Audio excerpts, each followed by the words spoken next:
What's good, y'all? We are back at you again this week. I know it's been a lot of content this week, but we are back with NFL Week 5 picks.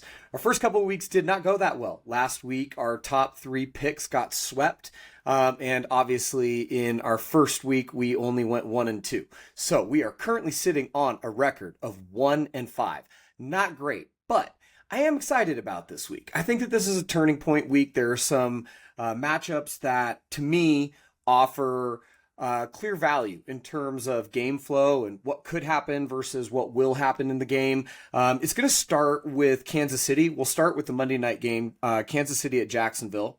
Then we'll talk about Minnesota and Cleveland over there in London to start Sunday morning. And then I would like to talk about Denver and Philadelphia and how I think that game is going to play out based on a few trends coming into that one.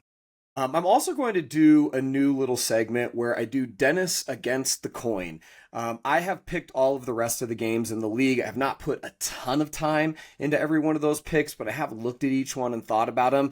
And then I flipped a coin against each one as well. So like, if you want to fade me, fade me. If you want to follow me, follow me. I'm going to give you another choice. Do you want to fade or follow the coin? And so this will be the first week of Dennis versus the coin, and we will close with that after we get through our top three picks. So, without further ado, let's jump into Kansas City -3.5 at Jacksonville. Look, for those of you who know me, you know that I was a Jacksonville fan all the way back in their inaugural expansion season. Mark Brunell, Jimmy Smith, Tony Baselli, Fred Taylor. I really love those Jacksonville teams, and I love the teal and just the newness and the innovative feel of the Jacksonville Jaguars uniforms. And I've always kind of been a secret, like subtle Jacksonville fan over the years. And so when they got Trevor Lawrence, I was really hopeful that Trevor Lawrence would be the type of quarterback that Andrew Luck was. Andrew Luck came into the league, and even though his career didn't extend as long as I think we all expected it would, he definitely paid off the hype when he got to the NFL with the Colts. And I would say that Trevor Lawrence, in his first year with Doug Peterson, he looked really good, and it felt like he could have a special NFL career. But at this point, Trevor Lawrence is like middle of the road at best. I think that he can, he's definitely had games where he's put up good numbers. I've been a Trevor Lawrence fantasy owner, and that doesn't always disappoint, but it doesn't always excite either. So, when you look at what Jacksonville's done this year, I definitely don't discount it, but I think the story starts with and is more about Kansas City than it is about Jacksonville in this one. First, Kansas City kind of sputtered through their first three games, and in traditional Patrick Mahomes style, he still managed to find victories in those games. But you look at the return of Xavier Worthy last week in Arrowhead against a Baltimore team that came in beat up and left more beat up, especially on defense, but also Lamar Jackson, doubtful for this week whether he's going to play or not. But they threw 37 on the Ravens, and those were 37 authentic points. There was no defensive or special teams touchdown in there. Those were 37 points that Mahomes and the offense generated. Xavier Worthy was all over the field. He accounted for over 100 combined rushing and receiving yards. He was the leading rusher in the game for Kansas City. And I think, it reminds you what that Kansas City offense can look like when you have somebody who is truly explosive and Andy Reid can move all over the field. Somebody like Tyreek Hill that the Kansas City Chiefs haven't had in a while. Somebody like Travis Kelce early in his career who's never going to be that player again. And that's okay because he can certainly be a contributor on the offense that they have now. But when you look at that 37 points, I don't expect Kansas City is going to be putting up 37 points a game or even close to it. But the last time they put up 37 points was a 41-10 win over my buddy David's lowly Chicago Bears in week 3 of the 2023 season. It has been a while. In those other 3 games, the Chiefs didn't even eclipse 22 points. So I think the reality going forward with Xavier Worthy in the lineup, especially as you look forward to week 7 when Rashee Rice comes back, I think the reality is somewhere in the middle. They're more of a, 26, 27, 28 points per game team than they are a 20, 21, 22 points per game team. And I think that we see that this week. I would expect Kansas City to be somewhere around 27 points. And look, while I can appreciate that the Jaguars defense has done some things well this year. They held Carolina to 10 points. They held Houston at 10 points. I keep looking down because I write down all of my notes. They're all in this notepad because I'm old. But, they held Carolina and Houston both to 10 points and a very banged up San Francisco offense to 21 in a game that, both I was shocked that they won and I would have been shocked if they didn't win on how that game went. But, even with that, they're 15th in yards allowed and they're 24th against the pass. So, very strong against the run. Actually, Jacksonville is the number 4 rushing offense on offense, and they're the number 4 rushing defense on defense. But, against the pass, they have been exploitable. And you look at somebody like Travis Hunter, who they came all the way up in the draft. They gave up a ton of equity to get. They draft him number 2 over Abdul Carter, just after Cam Ward. And he hasn't really shown up yet. He's been playing a little bit on both sides of the ball, but he certainly hasn't jumped off the page. He's like in the mid 70s, maybe in the 80s in terms of fantasy for receiver. And just as a cornerback, he really hasn't done a whole lot. So, I don't expect that this is going to be the Travis Hunter coming out game against Patrick Mahomes. I think if anything, Travis Hunter is going to get a little bit of an education this week with Patrick Mahomes and the Andy Reid offense, which is very complex and does a lot of really tricky, creative things. And I think that Mahomes is going to be able to exploit that 24th ranked pass defense, maybe even push it a little bit further down the rankings after this week. And when you think about the rush D, I expect, like if you're our first prop of the week, that Isaiah Pacheco is going to be under his number. I haven't looked to see what that is, but whatever the number is around minus 110, because obviously when you go on the different sports books, you can get any number of different alternate totals for these players. But whatever the closest to even is, let me go under on that for Isaiah Pacheco, because I think Jacksonville will continue to do a good job stopping the run. But I think, that won't be a big deal because Patrick Mahomes is going to go in expecting to exploit the pass defense. He'll do a good job of that. And he'll get what he needs offensively to get to that, 27, 28, 30 point threshold. Now, when Jacksonville has the ball, they have the number 4 rushing offense in the league. Like I mentioned, they're averaging 144 yards per game. We're seeing the best of ATN in the early going this year. But we also saw that in prior years, and then we saw him drop off. Do I think he's going to drop off this week? No. And I have to admit, I am a Etienne fantasy running back owner, so I would like to see him perform this week. I think he is going to get his. I think the offensive line is doing a good job with the run blocking. I think they have enough talent on the outside to keep defenses honest. I'm a big Brian Thomas Jr. fan, although I don't know if he's disengaged. I don't know. I don't have any inside sources. All I know is what I see. I see the numbers. I see the highlights. I try and read what I can.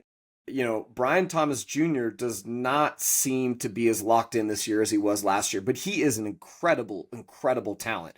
And I think, if he has a good game, he's going to be hard for Kansas City to hold down.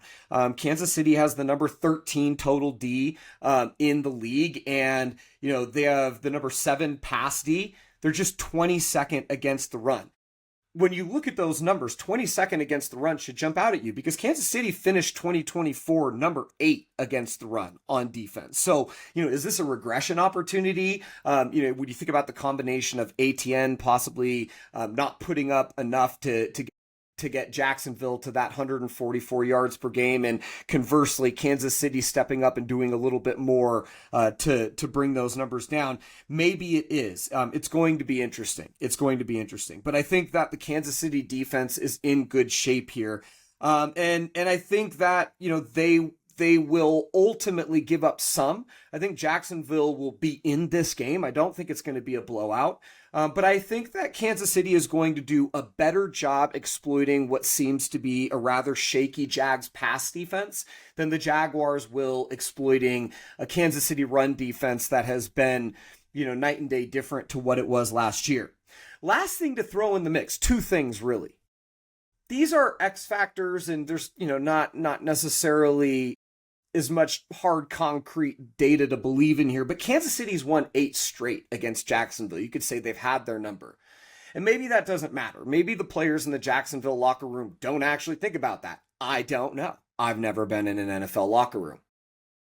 But I would guess some of them or a bunch of them know that. And I've played on teams. I think back to my law school years, and we had our third year LBA team, Law School Basketball Association at the University of Oregon. It had, a bunch of different grad programs in it.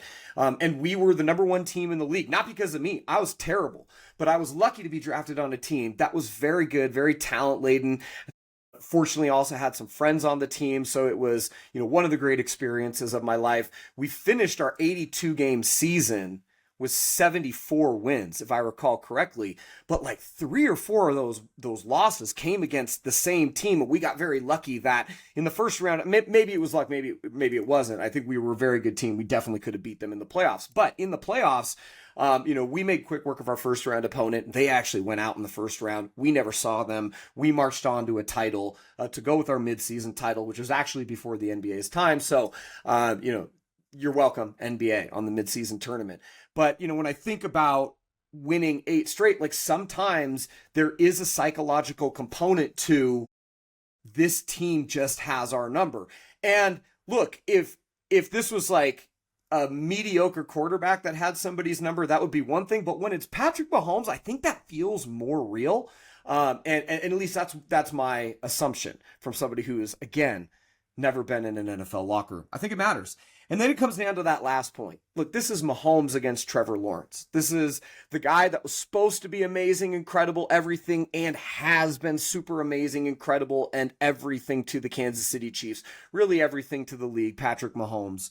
One of the greatest ever. He may finish his career as the greatest ever. As improbable as that seemed when Tom Brady finished his career, that somebody could eclipse him, much less as quickly as Patrick Mahomes might get there, he does have that opportunity. And I think when Patrick Mahomes has your number, you think about it and you feel it. And I think that Trevor Lawrence is going to have a hard time taking down Mahomes. So -3.5. I'd love to get the number at 3, but I think that Kansas City is going to win by a touchdown. Give me the Chiefs to cover the 3.5. We'll go with 27-20 Chiefs. All right. In our second matchup of the day, we've got the Minnesota Vikings and the Cleveland Browns facing off in Tottenham Stadium in London. That is so fitting. Who is more like Tottenham? Minnesota, who has the promise of maybe this is the year that we can win a Super Bowl, or Cleveland, the fan base who's like, who are we kidding? We can tell ourselves all we want that this is the year. This is not going to be the year again. It just feels right that Minnesota-Cleveland is taking place at Tottenham. Anyways, the under-over on this game is 35.5 points. And while that is a low total, I believe it is the lowest total of the week, let me tell you why this game is probably going to go well under that total. I think by at least a touchdown. It starts with Minnesota's offense. When Minnesota's offense is right, Minnesota's offense is incredible. They've had one of the best offensive lines in the league. Kevin O'Connell has done a great job building up their offensive line depth.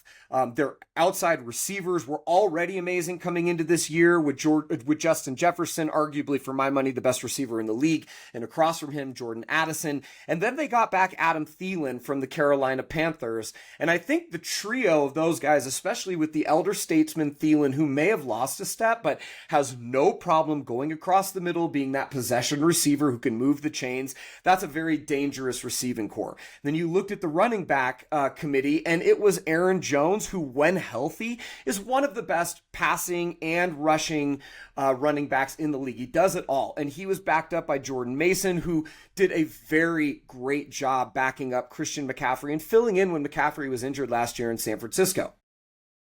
Then you had J.J. McCarthy, who was a little bit of a question mark at quarterback because he obviously missed all of his rookie year after, showing up and showing out at Michigan. And what were we going to get from McCarthy? Well, things have not gone well for the Minnesota offense. There have been a bunch of injuries. Addison was injured, and that was actually what precipitated the move to bring in Thielen. Aaron Jones is injured again, got injured even faster than you'd expect. And if you know Aaron Jones, you didn't expect much.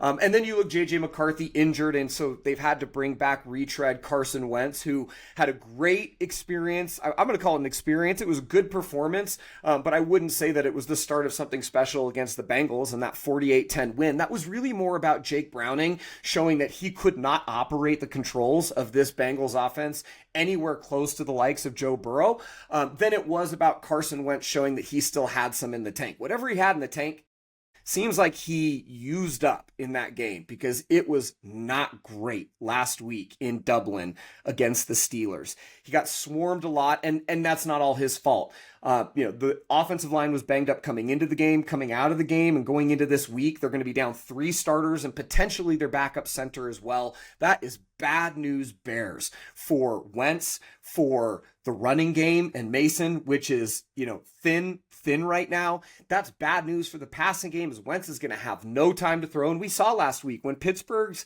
rush got home to Wentz, it happened fast. It overwhelmed that offensive line. He had nowhere to go. I expect that you're going to see 4, 5, 6 sacks in this game, maybe more from a Cleveland defense that has been ferocious. And I think that, just the decimated nature of the Vikings offense means that we're not going to see them get even close to, the type of performance that we've seen from them in the early going this season. I think as we flip and we look at Cleveland's offense, they've got issues. There's no doubt. They've played an absolutely murderous schedule.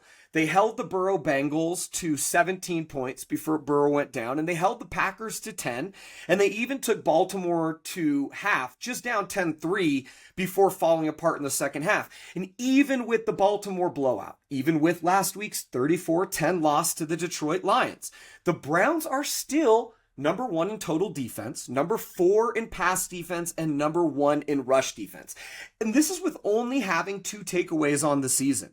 I would say that they are due in the takeaway department, especially considering Carson Wentz is averaging a little over a turnover and a half per game. So I expect that with a banged up offensive line, this Cleveland defense is going to force a couple of turnovers, and that is going to put the Cleveland offense in good enough shape to kind of move the ball and keep this a kind of middle of the field position battle. And I think ultimately when you look at Minnesota, there's respect in those 36.5 points in that total for Minnesota's 25.5 points per game. It's definitely discounted for all of the issues on Minnesota's offense. I just don't think it's discounted enough for the fact that Cleveland's going to get home and Cleveland's going to come in and they are going to seek to control the clock, control possession, establish the run. That's what they're going to want to do, make just enough plays for first-time starting quarterback Dylan Gabriel to be able to have success in this game. And when you look at the Cleveland offensive and defensive complementary strategy, that's not going to lead to a lot of plays. It's not going to lead to a lot of big plays on the Cleveland side of the ball. And if the defense can do what it needs to do against the Minnesota offense to hold them down, you're looking at a 17-10 type game where, maybe best case scenario, both teams get to 17. I don't think that this is a 20-17 game. I just don't think Cleveland, if Minnesota can get to 17 points and score on Cleveland, I don't think that the Cleveland offense can keep up. And so I think this game flow goes a bunch of different ways. I see very few of them where the total gets over 36.5 points. I wish Dylan Gabriel the best, former Duck. Obviously he has been in big spots. He started 63 games in college, but you're talking about a rookie QB who's got a rookie running back in former Ohio State stud Quinshon Judkins, but still a rookie running back, and a hodgepodge receiving core that's led by Jerry Jeudy. I think if the best that Flacco could do this year with that same supporting cast and defense was 17, I expect something less from Gabriel. So realistically, this, for me, I'm going to call this a 13-10 game. Minnesota wins 13-10. I think they're favored by 3.5. If I saw last, they don't cover, but I definitely wouldn't want to be on the plus 3.5 for Cleveland. Comfortably, though, under 36.5. All right, in our third game, Denver at Philadelphia, under 44.5. We are sticking with the least fun bet in football, rooting against points. Go Dennis. We're going under 44.5 in this spot. And if you look at Denver first, we'll start there. The under seems obvious. 3 of Denver's 4 games this year have landed under the total of 44.5. And separate from that, 3 of Denver's 4 games, the same 3 games, landed under the total that was projected at kickoff for those games specifically. So just no matter how you cut it, these Denver games have been going under, and it's not a surprise. Bo Nix is going to rely on the run game. That run game looks like it is in pretty good shape with the duo of J.K. Dobbins as long as he stays healthy, which is no guarantee. But as long as he stays healthy and he has Harvey next to him and you kind of have that thunder and lightning duo, that is what Sean Payton wants. That's what his New Orleans Saints teams always had in various combinations. And that's going to support Bo Nix. And in return, Bo Nix is going to support the running game with that short complementary passing game that the Sean Payton offense is known for. And if Bo Nix can do that and then take a few shots down the field to Cortland Sutton and to his longtime receiving mate, Troy Franklin, then Denver should be able to get a couple scores on the board. I could see Denver getting to 14, 17 points in this game. But I just don't think there are going to be a lot of possessions in this game. Not if Denver has anything to say about it, because they're going to want to play great defense.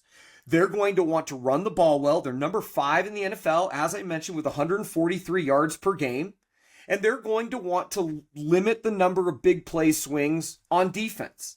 I think when you look at their offense, Philly's D, conversely, is 21st against the run. They're allowing 126 yards per game, including 104 against Tampa, 160 against the Rams, and over 100 in both games to open the season. So yes, you heard that right. In every game this year, the Philly defense has allowed over 100 team rushing yards to their opponent. That bodes well for Denver, and for Denver's desire to establish the run, to control the clock, to limit possessions. And those are the key pieces in the formula for an under. And so that's one side of the equation. When you flip it, and I alluded to this, but when you flip it and you look at Philly's side, Philly on offense is going to want to run the ball. If Denver wants to get into a rock fight, Philly might be here for it. How on brand is that? I know. The Eagles' offense has averaged 32 points per game in the last 2 weeks. But if you look at the first 2 weeks of the season, they averaged just 22 points per game. And Philly also wants to run the ball. They run it 57% of the time year to date. Wouldn't you, if you had Jalen Hurts at quarterback and all-world running back Saquon Barkley at running back? Of course you would. Now, that said, Saquon Barkley, who averaged 5.8 yards per carry in that phenomenal season that led to a Super Bowl last year, is averaging just 3.1 yards per carry this year on 77 carries. That's about 19 touches per game in the ground game. And then he's also getting another 3.5 receptions per game. So he is racking up 22.5 touches per game. And he's not quite getting the production that we would expect from Saquon Barkley, significantly down year over year. And that's why Hurts is so key. Hurts is 26th in the league in pass attempts with just 101 pass attempts on the year. But he has 10 rushing attempts per game, supplementing that rushing game and allowing the Eagles to do just what Denver wants to do, to establish the run, to control the clock, to limit possessions, and ultimately to enable the play action to take those big swings. And if you look at the combination of Nix and his receivers, kind of like going back to old NBA Jam style or, other games, you could pick your combinations. If you went Nix and Sutton and Franklin, or you went Hurts and A.J. Brown and Devontae Smith, who are you taking? Well, you're going to take the Eagles trio, especially when you've got Saquon in the backfield. And I think when you look at the ability for the Eagles to generate play action and score points, I think even against a very tough Denver defense, which has played very well this year. There's no doubt.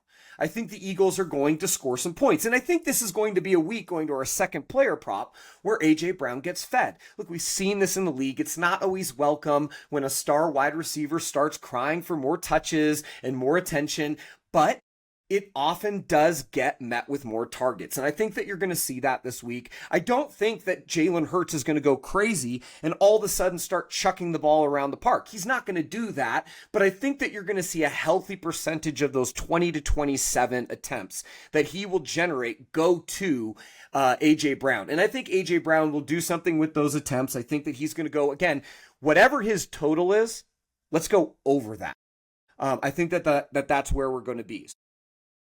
Ultimately, I expect this to be, 17-13, 20-17, somewhere in there. I think we're going to be, in a healthy under range for this game as well. So give me Denver and Philly in the under 44.5. All right. So those are our top 3 picks. I feel really confident that those are going to get us to 3-0 this week. They're going to get us to 4-5 on the season, which is basically 500. And as we look ahead to our next segment, I'm really excited to do this for the first time. Around the league, we're going to pick every game. I might mention a couple things about different games that are influencing my thinking. And then I'm going to tell you what the coin picked. I've got a quarter.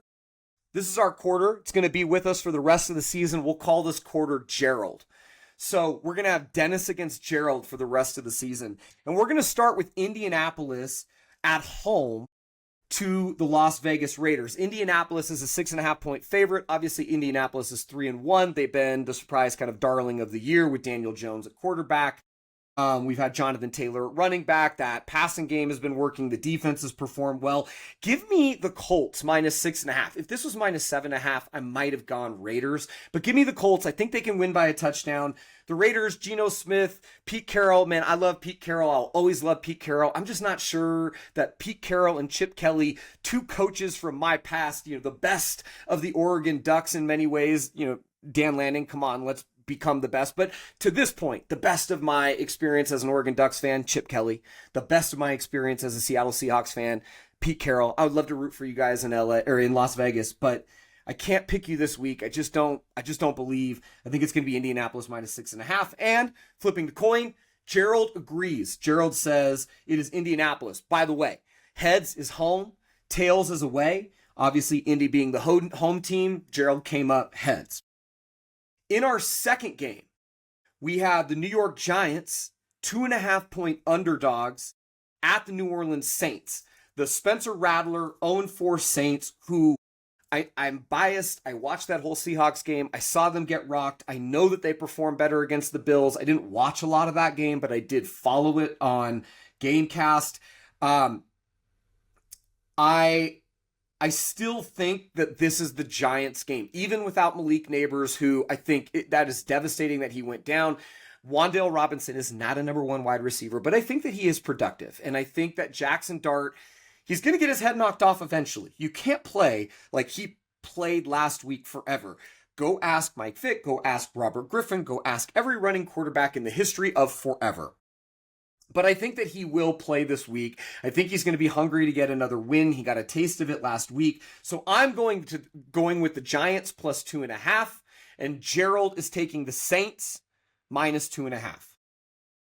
In our third game, I'm taking the Dak Prescott Cowboys minus 1.5 at the Jets. The Jets have not won a game, and eventually they are going to win a game, and I thought it might be here. The Jets' defense has not looked good this year, even though it was supposed to be one of the stronger units coming into the season.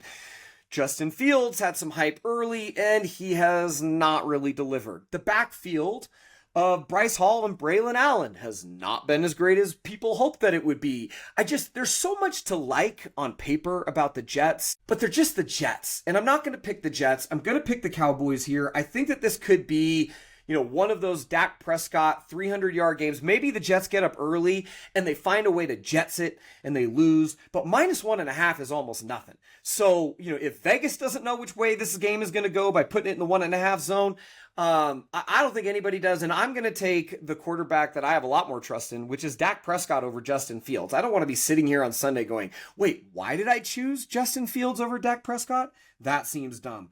I also do feel like this is a Dak Prescott game, so I'm going to go find that like minus 110 money Dak Prescott yardage over, and then I'm going to go parlay that again with the TD over. I know that didn't work out for us 2 weeks ago, but we got really close. And assuming that the Jets don't totally lay an egg and this one becomes completely out of hand early, I think Dak Prescott plays the whole game. And even if he has a couple of bad drives, I think that he's going to have big numbers this week. So that's going to be my play this week. Gerald also backing Dallas this week, coming up tails.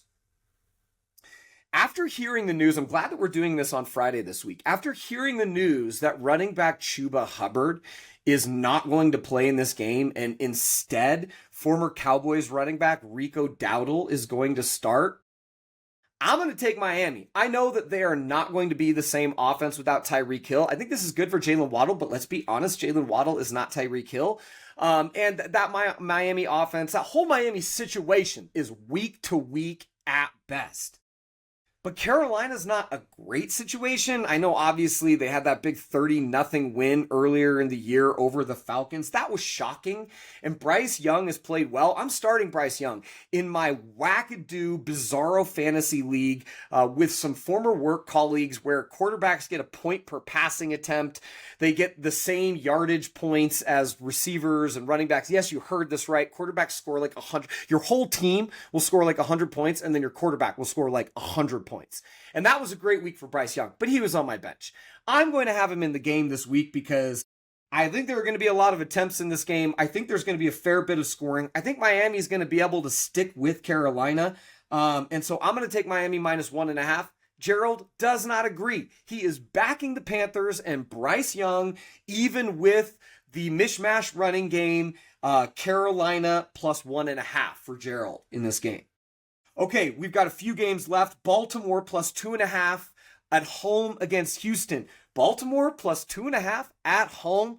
You do not see the Ravens underdogs at home often. It is a rare occurrence. And look, it is most likely that we are not going to have Jackson playing in this game. And if Lamar Jackson doesn't play in this game, the Ravens offense looks different.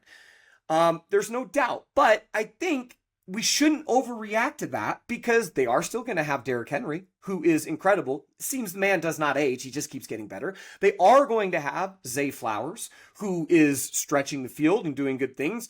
Bateman has been open a lot. Like, I think that this offense is not going to be the offense that it is with Lamar Jackson if he doesn't play. And if he plays, it still won't be the offense that it is with Lamar Jackson. But I think it's better if he plays hurt than if he doesn't play at all. And I think either way, the offense is going to be okay. Houston's kind of a mess. I know I like CJ Stroud. Obviously, he's done a lot of things in a short time in the league, but they're going on the road to Baltimore, a team that desperately needs a win if they're going to stay in the AFC North chase. And if you look at the lines makers, they still believe in Baltimore. Otherwise, Pittsburgh would be a much bigger favorite to go win the division right now, and they're not. So I think, give me Baltimore plus 2.5, and Gerald totally agrees. Ravens plus 2.5 at home. I think it's going to be a slobber knocker, bit of a rock fight. I think Derrick Henry is going to have a good game, so give me 100 yards plus for Derrick Henry and a touchdown as our fourth prop of the week, and give me Baltimore plus 2.5. All right. I hated even picking this game. Arizona, I do not understand why Arizona is a 7.5 point favorite at home to Tennessee. Yes, I know that Tennessee is a dumpster fire right now. Things can turn around quickly in the NFL. Not that they'll be great, but I think that they can be fine in a few weeks' time. Cam Ward is still figuring it out. I think that the defense still has some talent. I don't want to pick Arizona minus 7.5 after what I've seen from the Cardinals, especially with Connor injured. But I've got to imagine that they can score on Tennessee at least, 21, 24 points. And I'm just not sure about a Tennessee offense that has had some flashes, but ultimately doesn't look good. So give me Arizona minus 7.5. And Gerald, I'm not sure what Gerald loves about Tennessee, but Gerald is backing the Titans with this one plus 7.5. As a Seahawks fan, I try to be as objective as possible. Don't we all? Don't we all with our hometown homerism? Uh, I'm trying to be objective this week in picking Tampa plus 4.5. I think Seattle's going to win this game. I hope Seattle's going to win this game, but I think it's a field goal game. I think Baker Mayfield and the Tampa Bay offense, even without Bucky Irving, are really dangerous. I think Baker's one of those guys that just finds a way to make every game a game. I love the Seattle offense right now. I think Sam Darnold is playing really well. The combination of Charbonneau and Walker and that offensive line is really working right now. I think Jackson Smith and Jigba is just lighting it up, and I expect more of that from Seattle, but I still think that this is going to be a battle. I kind of had a lean towards the over in this game, but ultimately I land with Tampa plus 4.5 in what I think is going to be a really competitive, really fun game with hopefully some big plays and scores. And Gerald agrees. Tampa Bay plus 4.5 for Gerald. As we move on to our next matchup, Detroit minus 10.5 at the lowly Cincinnati Bengals. Look, Cincinnati has a lot of talent, but Detroit does too, and Detroit has a quarterback, and Detroit has a defense, and they are moving in the right direction. I know that this isn't Cincinnati. 10.5 points is a lot, but I'm not going to get stuck picking Cincinnati and wondering why the hell did I pick. I'm going to take the Lions, and I'm going to roll with those points, 10.5 points. I think the Lions are going to win by a couple of touchdowns. They certainly have that ability. They come out in every game looking to put on a show. I think they're going to do that in Cincinnati. And I think it's, whether it's 34-10 or whether we're talking about a game that's, 24-13 or 45-7. I'm not really sure, but I think that Detroit's going to win this one pretty easily. All right, last couple of games for you. We have Harbaugh, we have Herbert, and we have the Chargers minus 3.5 at home against the Commanders. Give me the Chargers to stay on track. I've got a futures bet on the Chargers to win the division. I just believe in Harbaugh as a winning NFL coach. I don't love Jim, but you got to separate the man from the performance, and I can separate what happened at Michigan and all that crazy Connor Salian stuff and just say, look, he's a winning NFL coach. I like his style of football, and I think with Washington on the road, whether Jaden Daniels plays or not, I like the Chargers to grind this one out, to control time of possession, to win the turnover battle, and ultimately to win the game 24-20, somewhere 21-17, somewhere in there. And finally, Patriots at Bills. Give me the Patriots plus 8.5. This one actually, I believe, opened at plus 10 for the Patriots. And the money has been coming in on the Patriots, moving that number down. So I wouldn't be surprised, two things.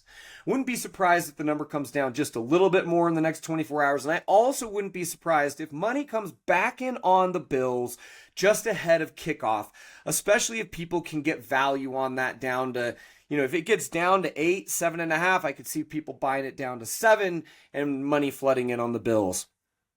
I will take the Pats in this game. I know it's in Buffalo. I love the Bills Mafia. I love Josh Allen. I am a big fan of Captain James Cook. I think what Buffalo is doing is great. Sean McDermott has the team really humming. I just think that the Patriots in this AFC East showdown, this is going to be a throwback rivalry slobber knocker type game. I think ultimately this is not going to be a very high scoring game. I think both defenses are going to show up, and I think the Bills are going to win, but I think it's going to be a touchdown or less. So give me the Patriots plus 8.5. All right, that's all I've got for you guys today. We will work with our friend Artificial Intelligence to turn this into an article for those of you who would rather read or want to be able to reference these picks on the go without having to dial back into this episode. That is coming very soon. Hopefully AI gives us a 6 out of 10 or better as it did with our college football picks. Hopefully I do better than a 3 out of 10 job with my first round of edits, which was certainly no better than my score for the college football picks. Thank you all again. Have a great time doing this. Really appreciate you all dialing in. And as always, may the betting gods bless your picks.